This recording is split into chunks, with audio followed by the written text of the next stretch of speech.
Managerial mid-season appointments in the Premier League is always tough. Yet two managers, that is Vitor Pereira at Wolverhampton and David Moyes at Everton, have been able to deliver clear results as compared to Ruben Amorim, who is really struggling to steady the ship at Man United. So in this video, I am dissecting extensively as to what sets these three managers apart. So guys, before I proceed, if you're watching this video, make sure that you're pressing the like button, you're subscribing, and also sharing the video as you support me. Thank you so much. So first of all, let me take you back as to the precise periods as to when these three managers joined the respective clubs. David Moyes joined Everton club in January this year 2025, when Everton were languishing in 17th place or other position in the Premier League, struggling with poor results. He has been able to steady the ship, improve results, and right now they are sitting comfortably mid-table.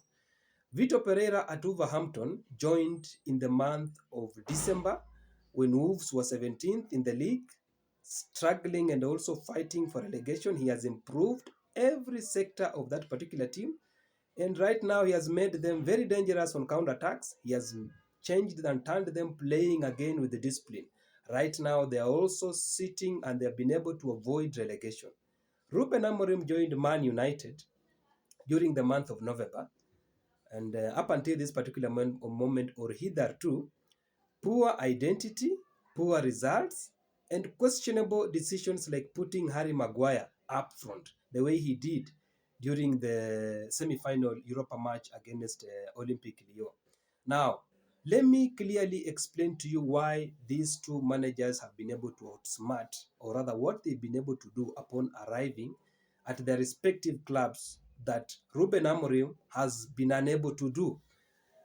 David Moyes, upon arriving at Everton, has implemented two systems of play. That is the 4-4-2 and the 4-5-1, which allows Everton to adapt well concerning the kind of opponent they are facing.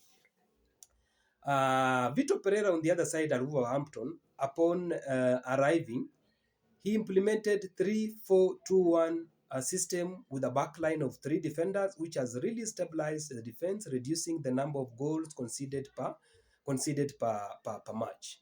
He has also been able to sort out the issue concerning vulnerability on set pieces, reducing the number of goals conceded in such cases. Also, on the other side, Moyes right now at Everton has introduced a high press or rather aggressive press method, whereby right now, upon losing the ball, Everton press the opponent very fast or rather very quick, intending to to disrupt the build-up of the opponent, and offensively they use the quick and fast direct passes, trying to utilize the pace of their wingers and forwards like Dakure, Ndiaye, and also Beto, and that has actually improved them. Right now, Wolves, upon Pereira arriving, and with the changes that he's been able to make, Wolves have been able to register 5 consecutive wins in the Premier League up until this particular moment. The best run they've ever had since 1970 in one Premier League era or rather season. Very well.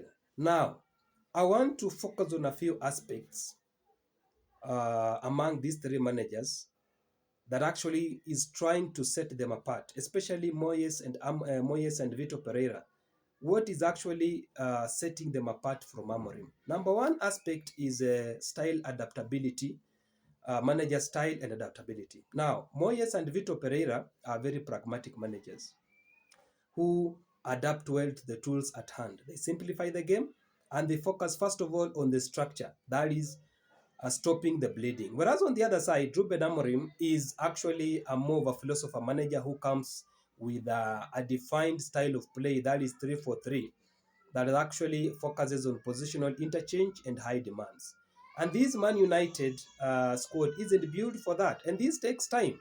So when the squad isn't built for that, especially mid-season, the results will suffer. And don't forget that Premier League is less forgiving as compared to Liga Portugal. The second aspect that I want to focus on is the squad comparison between Man United, Everton, and Wolves. Now, clearly, or rather truthfully, Everton and Wolves have very hard-working and disciplined squads of players who fit well into compact systems. Whereas at Man United, you have mixed profiles of players. You have weak mentality, and Ruben Amorim right now is asking them to play the way Sporting CP used to play, but they can't. Number three aspect I want to focus on is what you call timing and expectations. Now, if you look at these three clubs, you will find out that Ruben Amorim, Vitor Pereira, and Wolves joined the respective club, that is Everton and Wolves, when the expectations were very, very low. That is just avoid relegation, and they've been able to do that. Whereas Ruben Amorim is joining a very huge club with the history and accompanying with pressure. And that is actually has turned out detrimental on him, or rather on his portfolio and reputation. Now, the last aspect that I want to focus on this video is what you call lack of leadership on and off the field. In Everton, or rather in Everton, you have leaders like Tarkowski, like Dawson, fighters, people who will stand out when the times, or rather when things are going south. Whereas in Man United, you have Bruno Fernandes, who is emotional, Rashford, who is inconsistent.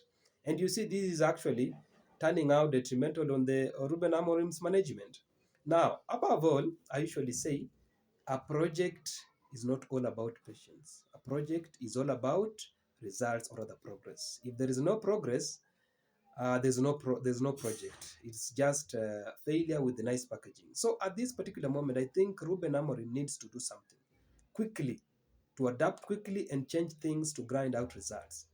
So guys, I don't know what you think. Do you think Ruben Amorim is a victim of circumstances, or is just not a good fit for the Premier League? Let me hear, or rather know your comments, your opinion in the comment section. But don't forget to like the video, share, and subscribe to support the video.